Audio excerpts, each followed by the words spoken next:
श्रीमद् भागवतम दशम स्कंद अध्याय 39 अक्रूर द्वारा दर्शन।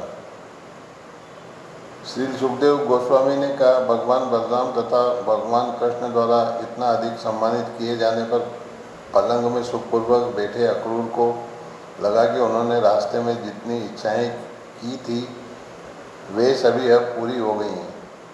ये राजन, जिसने लक्ष्मी के आश्रय पुण्य पुरुषोत्तम भगवान को संतुष्ट कर लिया हो, भला उसके लिए क्या अलभ्य है। ऐसा होने पर भी जो उनकी भक्ति में समर्पित हैं वे कभी भी उनसे कुछ नहीं चाहते।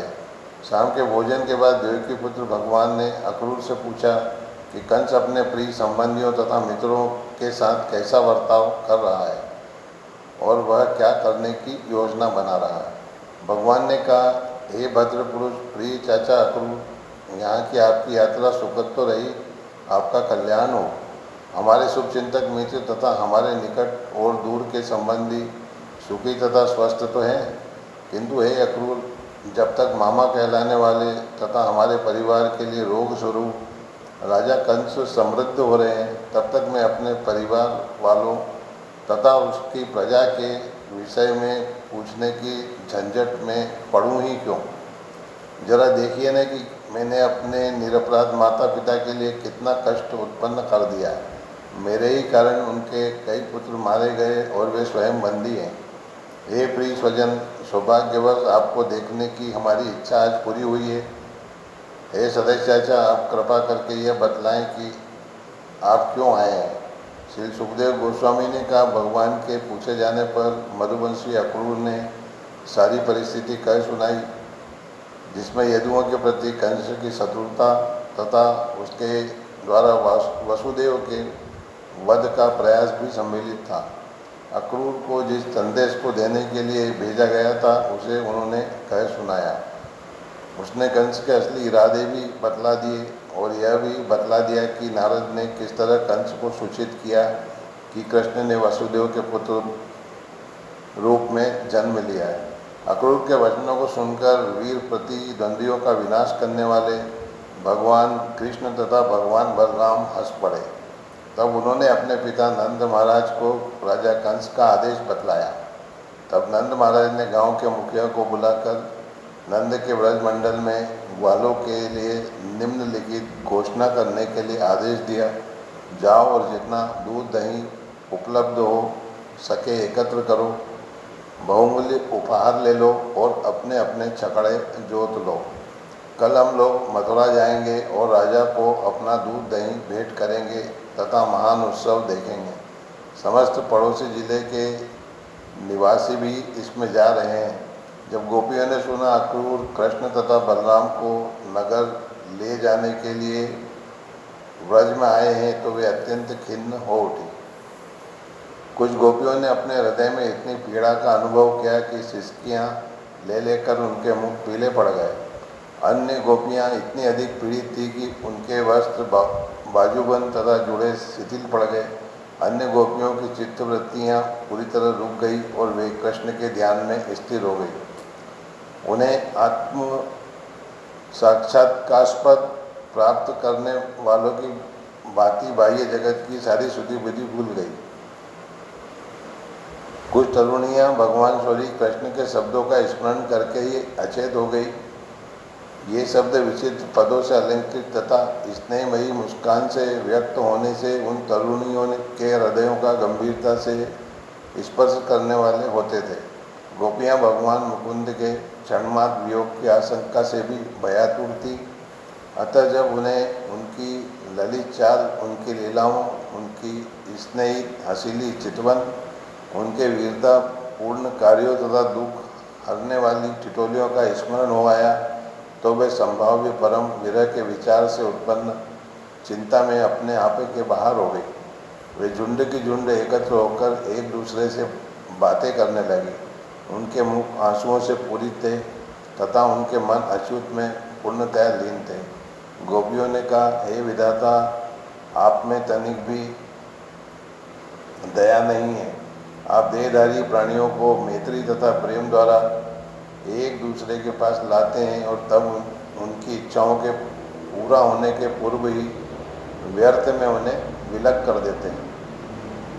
आपका यह भ्रमपूर्ण खिलवाड़ बच्चों की चेष्टा के समान है।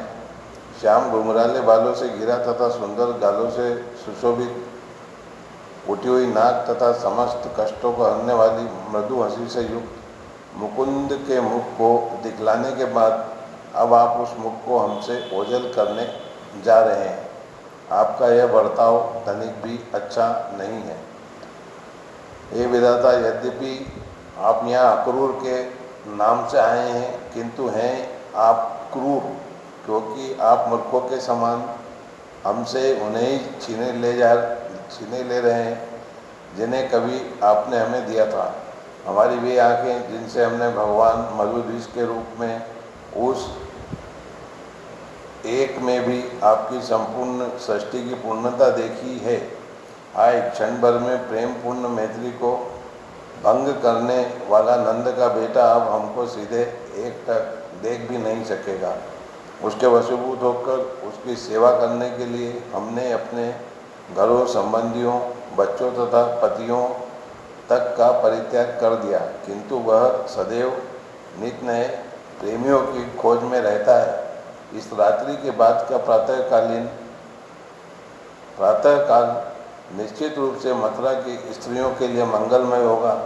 अब उनकी सारी आशाएं पूरी हो जाएंगी, क्योंकि जैसे ही बृहस्पति उनके नगर में प्रवेश करेंगे वे उनके मुख की तिरछी चितवन से निकलने वाली हंसी के अमृत का पान कर सकेंगे। हे गोपियों, यद्यपि हमारा मुकुंद बुद्धिमान तथा अपने माता पिता का अत्यंत आज्ञाकारी है, किंतु एक बार मथुरा की स्त्रियों के मधुर सरस मीठे शब्दों के जादू में आ जाने और उनकी आकर्षक लजेरी मुस्कानों से मुग्ध हो जाने पर भला वह हम गंवार देहाती अबलाओं के पास फिर कभी क्यों लौटने लगा। जब दसार, भोज, अंधक, वृष्णि तथा सातपत लोग मथुरा में देवकी के पुत्र को देखेंगे तो उनके नेत्रों के लिए महान उत्सव तो होगा ही, साथ ही साथ नगर के मार्ग में यात्रा करते हुए जो लोग उन्हें देखेंगे उनके लिए भी महान उत्सव होगा। आखिर वे श्री लक्ष्मी जी के प्रीतम और समस्त दिव्य गुणों के आधार जो हैं, जो ऐसा निर्दय कार्य कर रहा हो उसे अक्रूर नहीं कहलाया जाना चाहिए। वह इतना क्रूर है कि ब्रज के दुखी निवासियों को धीरज धराने का प्रयास किए बिना ही उस कृष्ण को लिए जा रहा है जो हमें हमारे प्राणों से भी अधिक प्रिय हैं। निष्ठुर कृष्ण पहले ही रथ पर चढ़ चुके हैं और अब ये मूर्ख ग्वाले अपनी बैलगाड़ियों में उनके पीछे पीछे जाने की जल्दी मचा रहे हैं। यहाँ तक कि बड़े बूढ़े भी उन्हें रोकने के लिए कुछ भी नहीं कह रहे। आज भाग्य हमारे विपरीत कार्य कर रहा है। चलो हम सीधे माधव के पास चलें और उन्हें जाने से रोकें। हमारे परिवार के बड़े बूढ़े तथा अन्य संबंधी जन हमारा क्या बिगाड़ सकते हैं।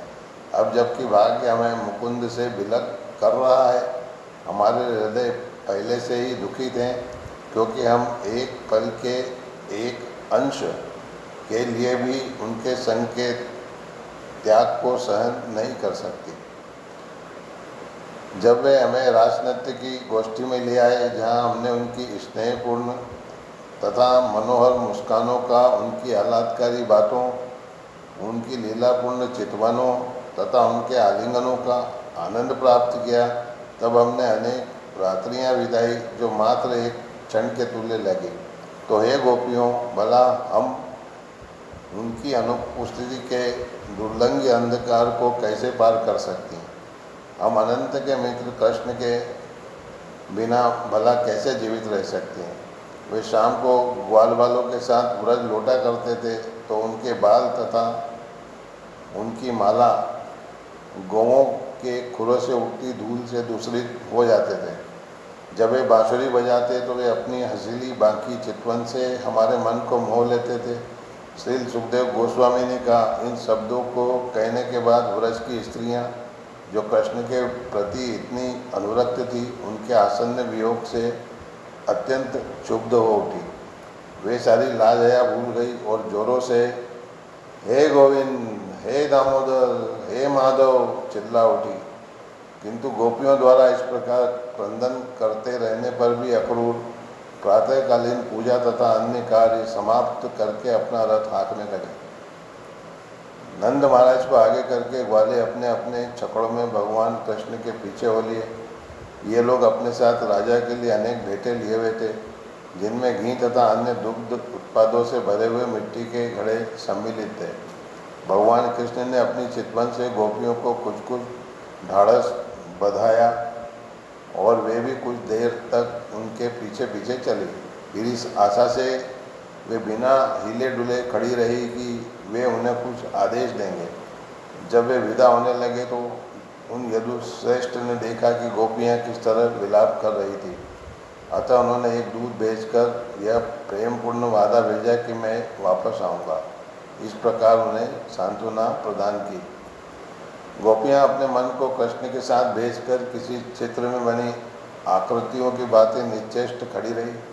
वे वहाँ तब तक खड़ी रही जब तक रथ के ऊपर की पताका दिखती रही, और जब रथ के पहियों से उठी हुई धूल उन्हें दिखलाई पड़ती रही, तब गोपियाँ निराश होकर लौट गई। उन्हें इसकी आशा नहीं रही कि गोविंद उनके पास कभी लौटेंगे भी। वे शोकाकुल होकर कृष्ण की लीलाओं का कीर्तन करती हुई अपने दिन रात बिताने लगी। हे राजन, भगवान कृष्ण, भगवान बलराम तथा अक्रूर समेत उस रथ में वायु जैसी तेजी से यात्रा करते हुए सारे पापों को विनष्ट करने वाली कालिंदी नदी पर पहुँचे। नदी का मधुर जल चमकीली मणियों से भी अधिक तेजवान था। भगवान कृष्ण ने शुद्धि के लिए जल से मार्जन किया और हाथ में लेकर आचमन किया। तत्पश्चात एक वृक्ष कुंज के पास में बलराम सहित अपने रथ पर पुनः सवार हो गए। अक्रूर ने दोनों भाइयों को रथ पर बैठने के लिए कहा। तत्पश्चात उनसे अनुमति लेकर वे यमुना कुंड में गए और शास्त्रों में निर्दिष्ट विधि के अनुसार स्नान किया। जल में प्रविष्ट होकर वेदों से नित्य मंत्रों का जप करते हुए अक्रूर ने सहसा बलराम तथा कृष्ण को अपने सम्मुख देखा। अक्रूर ने सोचा, आनक दुंदुभि के दोनों पुत्र जो कि रथ पर बैठे हैं, यहाँ जल में किस तरह खड़े हो सकते हैं। अवश्य उन्होंने रथ छोड़ दिया होगा। किंतु जब वे नदी से निकलकर बाहर आए तो वे दोनों पहले की तरह रथ पर थे। अपने आप यह प्रश्न करते हुए कि क्या जल में मैंने जो उनका दर्शन किया था वह भ्रम था, अक्रूर पुनः कुंड में प्रविष्ट हो गए। अब अक्रूर ने वहाँ सर्पराज अनंत शेष को देखा, जिनकी प्रशंसा सिद्ध चारण गंधर्व तथा असुरगण अपना सिर झुकाकर कर रहे थे। अक्रूर ने जिन भगवान को देखा, उनके हजारों सिर, हजारों फन तथा हजारों मुकुट थे। उनका नीला वस्त्र तथा कमलनाल के तंतुओं सा श्वेत गौर वर्ण ऐसा लग रहा था मानो अनेक चोटियों वाला श्वेत कैलाश पर्वत हो। तब अक्रूर ने भगवान को अनंत शेष की गोद में शांतिपूर्वक शयन करते देखा। उस परम पुरुष का रंग गहरे नीले बादल के समान था। वे पीताम्बर पहने थे, उनकी 4 भुजाएं थी और उनकी आंखें लाल कमल की पंखुड़ियों जैसी थी। उनका मुख आकर्षक एवं हंसी से युक्त होने से प्रसन्न लग रहा था। उनकी चितवन मोहक थी, भौहें सुंदर थी, नाक उठी हुई, कान सुडोल तथा गाल सुंदर और होंठ लाल लाल थे। भगवान के चौड़े कंधे तथा विशाल वक्षस्थल सुंदर लग रहे थे और उनकी भुजाएं लंबी तथा बलिष्ठ थी। उनकी गर्दन शंख जैसी, नाभि गहरी तथा उनके पेट में वटवृक्ष के पत्तों जैसी रेखाएं थी। उनकी कमर तथा कूल्हे विशाल थे, जांघें हाथी की सूंड जैसी तथा घुटने और राने सुगठित थे। उनके उठे हुए टखनों से उनके फूलों पखड़ियों जैसी पाँवों की उंगलियों के नाखूनों से निकलने वाला चमकीला तेज परावर्तित होकर उनके चरण कमलों को सुंदर बना रहा था। अनेक मूल्यवान मणियों से युक्त मुकुट, कड़े तथा बाजूबंदों से सुशोभित तथा करधनी, जनेऊ, गले का हार, नुपुर तथा कुंडल धारण किए भगवान चमचमाते तेज से युक्त थे। वे एक हाथ में कमल का फूल लिए थे और अन्यों में शंख, चक्र तथा गदा धारण किए थे। उनके वक्ष स्थल पर श्रीवस्त्र चिन्ह, देदीप्यमान कौस्तुभ मणि तथा फूलों की माला शोभायमान थी। भगवान के चारों ओर घेरा बनाकर पूजा करने वालों में नंद, सुनंद तथा उनके निजी पार्षद, सनक तथा अन्य कुमारगण, ब्रह्मा, रुद्र तथा अन्य प्रमुख देवता, नवमुखी ब्राह्मण तथा प्रहलाद, नारद, उपरिचर, वसु इत्यादि महाभागवत थे। इनमें से प्रत्येक महापुरुष अपने अपने विशिष्ट भाव में भगवान की प्रशंसा में पवित्र शब्दोच्चार करके पूजा कर रहा था। यही नहीं, भगवान की सेवा में उनकी मुख्य अंतरंगा शक्तियों श्री, पुष्टि, वीर, कांति, कीर्ति, तुष्टि, इला तथा ऊर्जा के साथ साथ भौतिक शक्तियाँ विद्या, अविद्या, माया तथा उनकी अंतरंगा आह्लादिनी शक्ति जुटी हुई थी। जो ही महाभागवत अक्रूर ने यह दृश्य देखा, वे अत्यंत प्रसन्न हो उठे और उनमें दिव्य शक्ति जाग उठी। तीव्र आनंद से उन्हें रोमांच हो आया और नेत्रों से अश्रु बह चले, जिससे उनका सारा शरीर भीग गया। किसी तरह अपने को संभालते हुए अक्रूर ने पृथ्वी पर अपना सिर झुका दिया। तत्पश्चात सम्मान में अपने हाथ जोड़े और भाव विभोर वाणी से अत्यंत धीमे धीमे तथा ध्यानपूर्वक भगवान की स्तुति करने लगे। इस प्रकार श्रीमद् भागवतम दशम स्कंद अध्याय 39 अक्रूर द्वारा दर्शन नामक अध्याय की भक्ति वेदांत श्लोकार्थ पूर्ण हुए। हरे कृष्ण कृष्ण कृष्ण हरे हरे, हरे राम राम राम हरे हरे, हरे कृष्ण कृष्ण कृष्ण हरे हरे, हरे राम राम राम हरे हरे।